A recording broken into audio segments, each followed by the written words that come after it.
Hi, friends. How are you? My name is Nicole, and this is Crimes with Cole.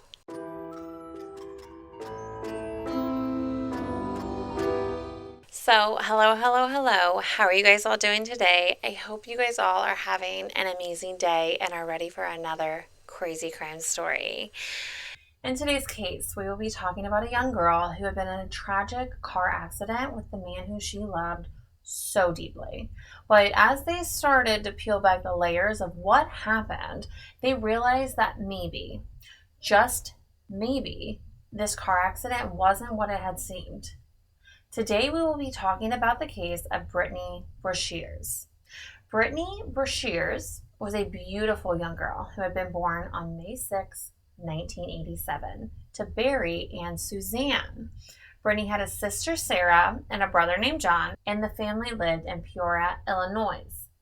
And the family was rather close. They were a rather close family. They did a lot of things together and were extremely active.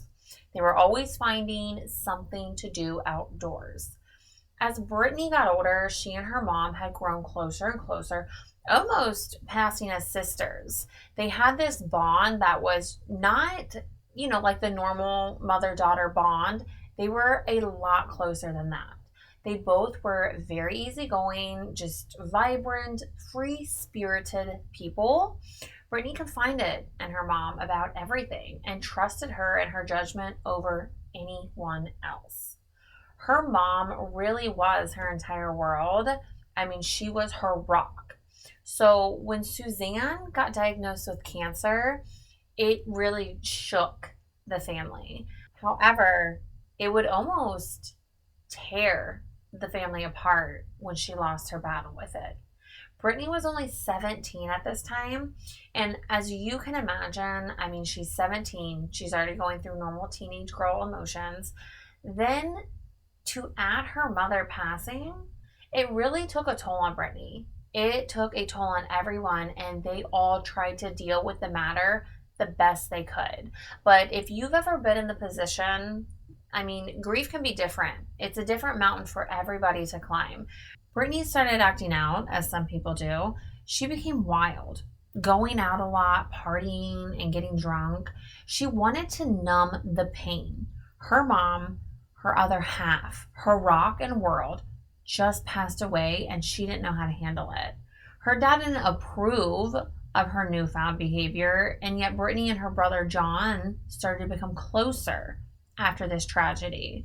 They were both similar in age, and I think maybe could relate in a sense of how grief had stricken them. But in 2005, Brittney had graduated from Farmington High School. She didn't really know which path she was going to take in life, but when Brittney turned 20, she started to settle down with the partying and decided that joining the Air Force would help her get her life back on the straight and narrow. She decided that this would bring discipline and a sense of belonging, that she would have structured days and people around her that were on the same mission as her. They weren't just looking for their next bottle of booze or working enough to make bar money. In 2007, Brittney decided it was time to tell her dad. She had enlisted in the Air Force, and you could imagine how proud her dad was of her. How much of a relief, if you want to use that word, to see his baby girl getting back to who she used to be. Shortly after enlisting, Brittney met a girl who would later become her best friend, Tiffany Peoples.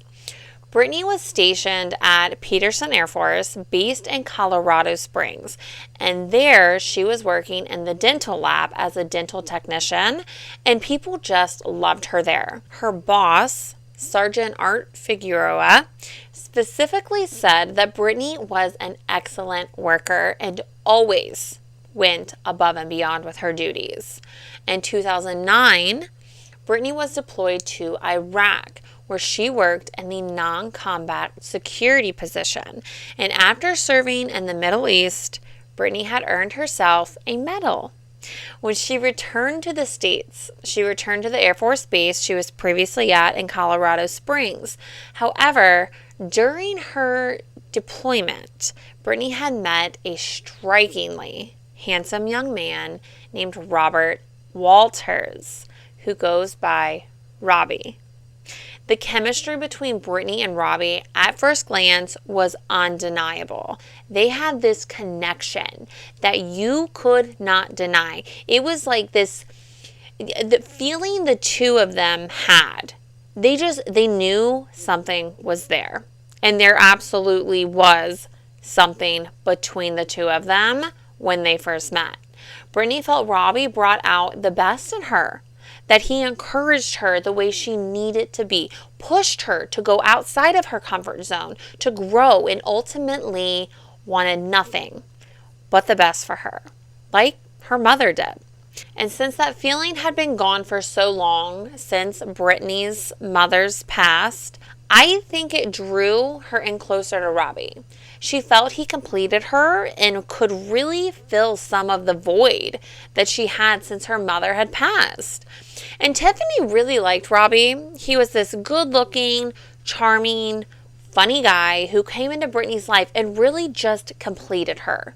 She sat and watched as her best friend found this Prince Charming and the happiness that he brought into her life. He was a perfect fit for Brittney, or so she thought. She soon discovered that Robbie was actually married. However, according to Robbie, he had only married for the military benefits that one gets when being married to someone. Now, is this really true?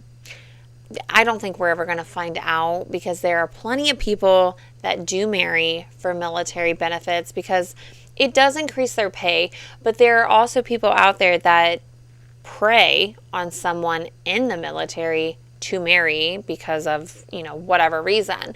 So not every marriage is formed out of love. Some truly are formed out of benefiting yourself. Now, I don't know if this was truly one of those situations. You'll have to let me know what you think once we get through this story. But either way, Brittney discovers that Robbie is married. Because of this, Brittney and Robbie both have to keep their relationship a secret, because adultery in the military has huge consequences. I mean, it can drop you in a rank just like that, which is a huge deal. It takes a lot of those men and women years of dedication and hard work to get to a rank that they achieved. So to ruin that all over a piece of tail, it can be life-changing for them. Brittney and Robbie now are in an unforbidden love. And while they know it's wrong, they can't help but want to be with one another. Shortly after the two's relationship started blossoming, Robbie was dishonorably discharged from the military in July of that year for reasons not even related to Brittney. Brittney continued to stay in Iraq for 4 more months after Robbie's discharge, and when she returned to the States, she returned back to her base in Colorado Springs and her job in the dental lab. And like the two lovebirds they were, they found their way back to one another. Brittney started putting a lot of things in her life on the back burner at this point for Robbie. Her best friend Tiffany took notice of this and wasn't too fond of it. She started to dislike Robbie. And Brittney's dad already didn't like Robbie. There was just something about him that he did not approve of. But this didn't concern Brittney. She felt Robbie made her better, that he was her other half. She started spending all the time she could with him and less time with her friends, even calling off work to spend time with him and not taking the Air Force seriously. To top it all off, their relationship was rocky. There were small fights that just turned into battles, constant nagging, and it became almost unhealthy. Somehow, someway, Brittney's boss had found out about Robbie and came to her one day and told her that he knew about her and Robbie, and that basically if she liked this man, then that was fine, but she needed to sit back and let Robbie's actions speak for him. There was no reason why he needed to stay married now, because remember, he was discharged from the military and he only married for benefits, supposedly. So let him show you what his true intentions are. But Brittney, I think, was in too deep at this point. I think she really fell hard for Robbie. And like most of us who have been there, the heart wants what the heart wants, no matter how bad it may be for you. On October 24th, 2009, the two had gotten into a huge fight. It escalated in the front yard into a physical fight, resulting in the cops being called and Robbie being arrested. Brittney's boss, Sergeant Figueroa, had ended up putting a no contact order in place, meaning if either one of them broke this order, Brittney would be discharged from the Air Force. After Robbie had been let out of jail, he had gone back to California with his wife, and Brittney remained in Colorado, where her life was.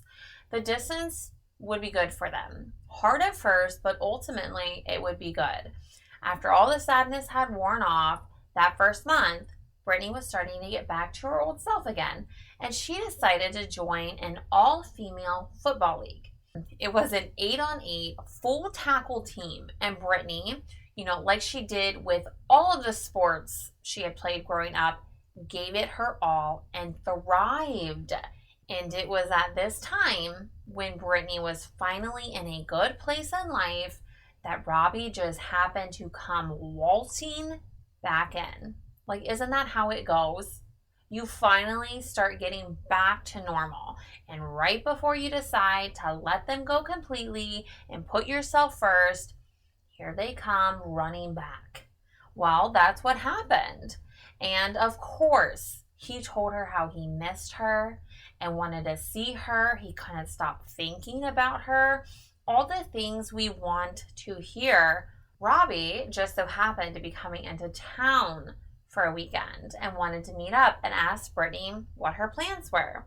Brittney, as excited and thrilled as she was to hear from Robbie, was even more thrilled to meet up with him. But she told him that she was really busy and it would be easiest if he just came along. She had prior engagements she couldn't break, but she didn't mind him tagging along with her. On November 16th, Brittney had a team photo shoot out in downtown Denver.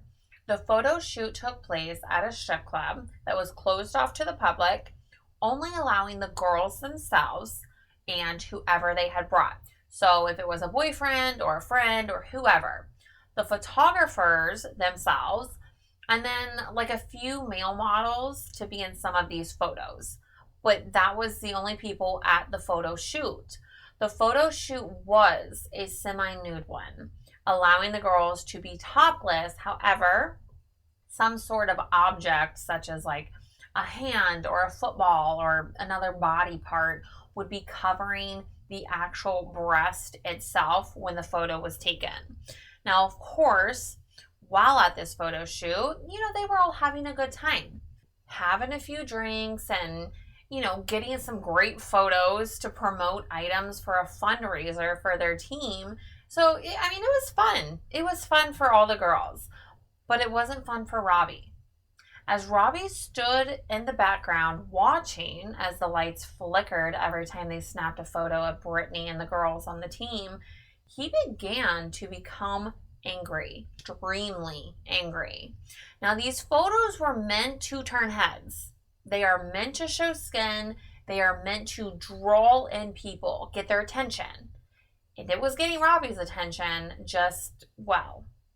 Robbie began physically shaking and almost crying while he was watching Brittney during this photo shoot, covering his eyes. It was very clear. It was very clear Robbie was uncomfortable with Brittney doing this and men seeing Brittney in this manner. The people there witnessed just the feeling of disgust and disbelief and disappointment that had just consumed Robbie.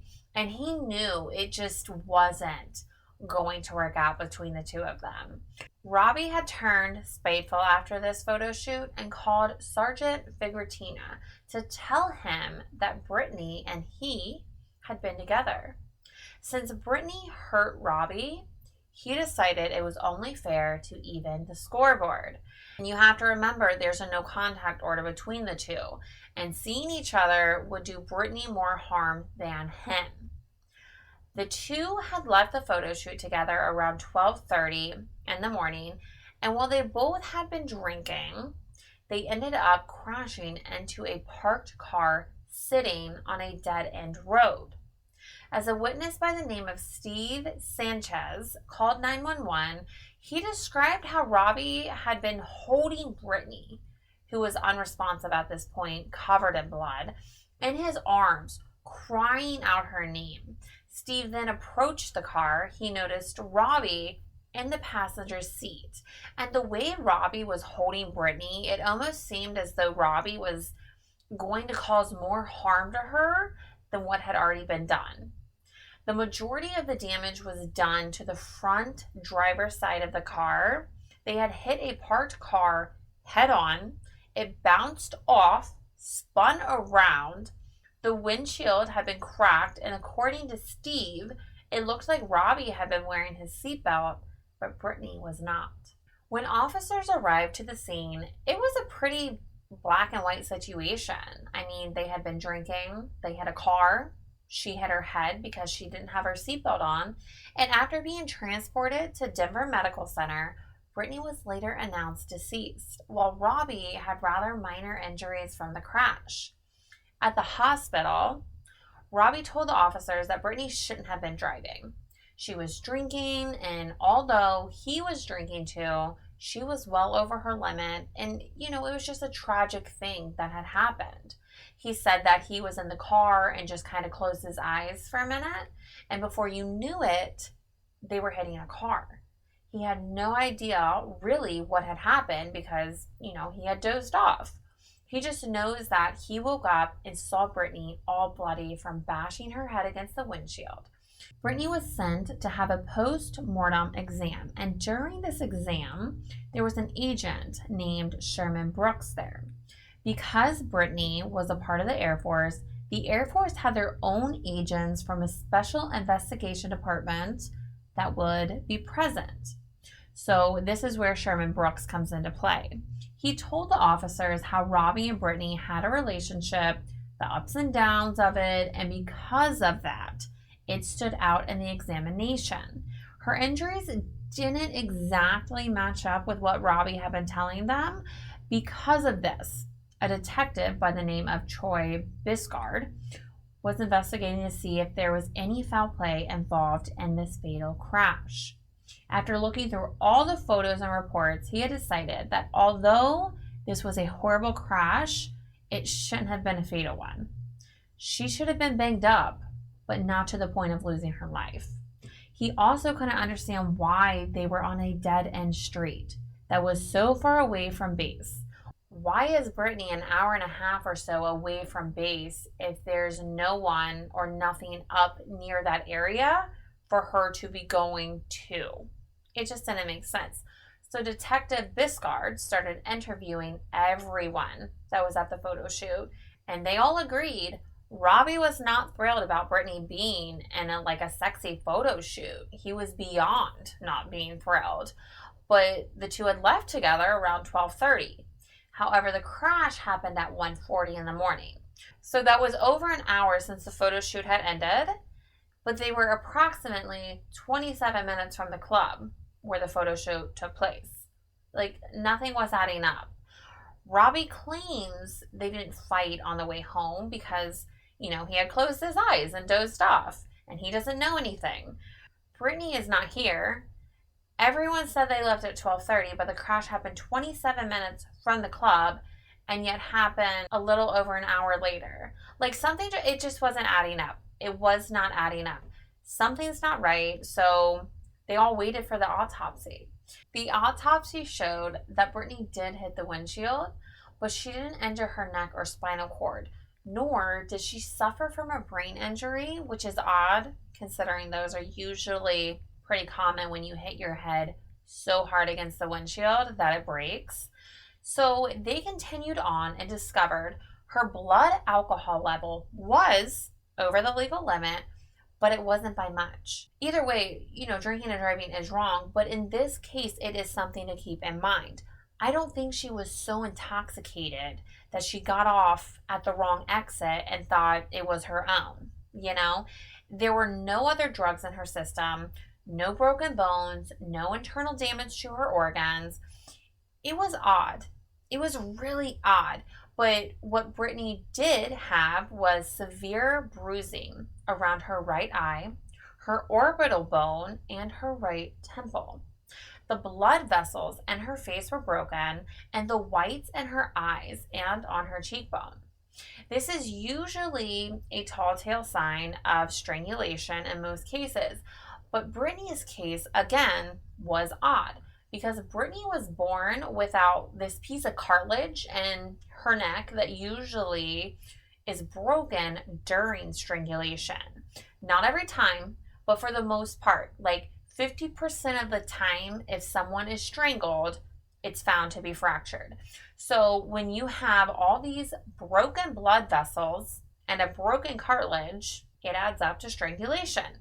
But in Brittney's case, she didn't have that cartilage. And because of this, Brittney's death was ruled undetermined, which is frustrating, I think, for those around her that just want an answer, especially her family. And I think how they heal is going to truly depend on if it was a fatal accident or if it was a setup. Brittney's family thought it was strange for Brittney to not be wearing her seatbelt. She always wore her seatbelt. So they wanted investigators to keep investigating because they weren't going to settle for the answer that it was an accident. Nothing added up to them. And the detectives continued to dig and dig. They spoke with Tiffany, Brittney's best friend, and Tiffany revealed that Robbie wasn't exactly Prince Charming, and in fact, left Brittney a pretty hateful voicemail that she had disguised as a ringtone in her phone. This message said, "I hate your effing guts. I'm tired of defending you, and you effed me over. I effing hate you." Now, while a lot of us have said something like this to someone we love and didn't mean it, and that may have been the case in this situation. However, given the fact that Robbie is married still and calling his, side girlfriend to tell her he hates her, it was a bit alarming to the detectives. They wanted to know if there was anything else Robbie had done. And Tiffany said Robbie would do all sorts of crazy things. He one time had her park the car in the middle of a 4-lane road, reached over, turned the car off, took the keys, and got out. Like, he's wild. So the detectives hoped that Robbie's wife, Elena, would maybe have some insight on this side of Robbie. And after doing a little digging, they realized that Robbie had actually gotten married right before he was deployed to Iraq. Him and Elena had been together since high school, and then right before he was deployed, he told her how they could get a lot of benefits. So January of 2009, they exchanged vows in the middle of an empty parking lot, and that is when the two officially became a wedded couple. But Elena didn't marry Robbie for the money. She married him because she loved him. But did Robbie love her? Because, he was forming a relationship with Brittney a month or so later when they were both in Iraq. So was it really love? I don't know. You tell me.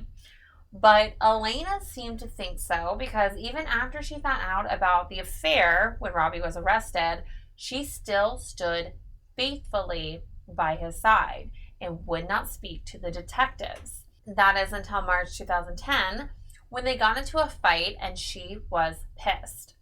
Detective Biscard had called Elena on March 29th to see if he could get some information out of the angry wife, and he did. She told Detective Biscard everything, how Robbie had taken Brittney's life and then staged it to make it look like a car accident. She told detectives that Robbie and Brittney were in the car, getting off the freeway. He punched her in the face and then took his forearm and pushed down on her, ultimately suffocating her. He wasn't planning to kill her, but after being at the photo shoot and Brittney taking off her top, it just sent him over the edge. And can we just make a side note?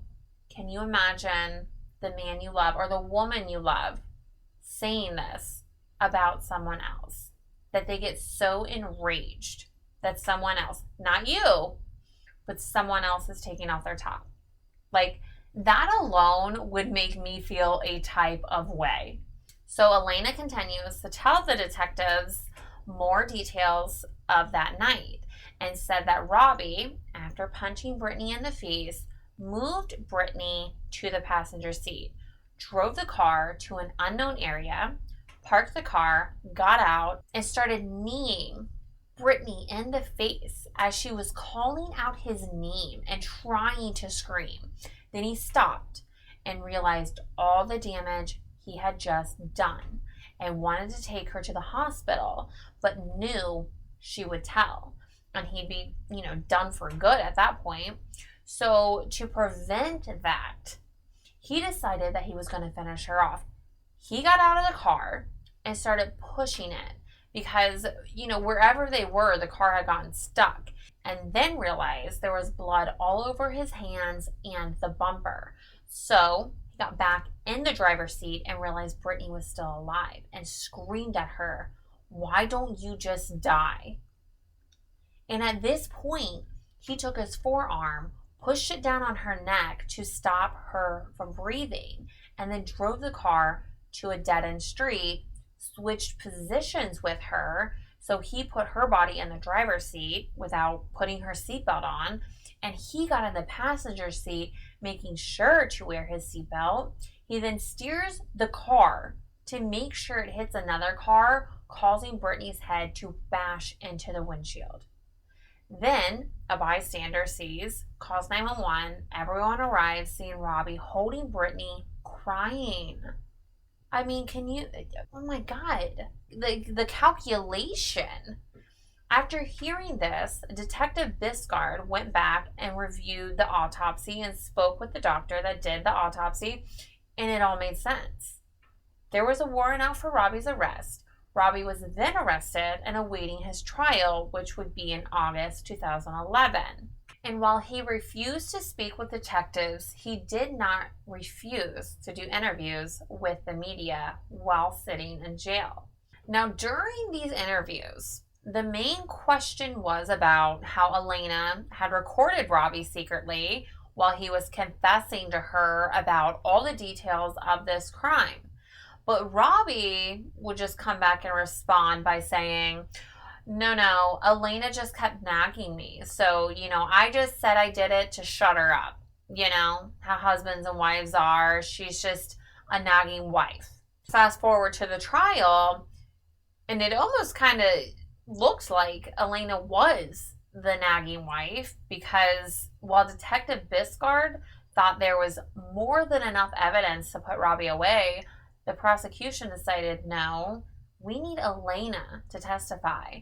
But Elena was back supporting Robbie like the loyal wife she was, and would not testify until the prosecution was able to prove that Robbie had put a hit out on Elena to keep her quiet during the trial.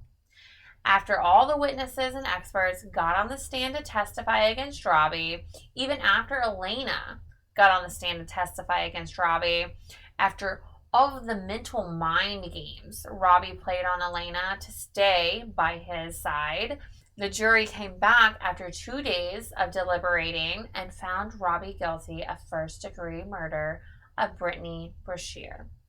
He was sentenced to life without parole, and although we all claim that justice has been served when someone is sentenced to life, Brittney's family didn't really feel this way, which I think a lot of people go through this after losing a loved one at the expense of someone else. I don't think you feel justice because someone else gets to continue breathing while living in a concrete cell. And I get it, I really do, but at the end of it all, Robbie doesn't get to go out and enjoy life. And Brittney's family, I think, after the loss of, the mother and Brittney, have realized that life truly is short and we aren't guaranteed tomorrow. So you really have to cherish the good moments, because we all only have a certain amount of time. But Robbie, he still claims that everyone is against him. They set him up. Poor Robbie. He says the detectives kind of manipulated, if you want to use that word, Elena into testifying against him. And he never did this or that, and that they changed the autopsy report and just a bunch of nonsense. He did go on to divorce Elena, or maybe, she divorced him. Guess it depends who you ask. But Robbie went ahead and put himself a little profile together to find love again, or possibly another victim to use. Whichever view you'd like to take it as. But that is all I have for today. So until next time, please remember to be safe, and I will see you then.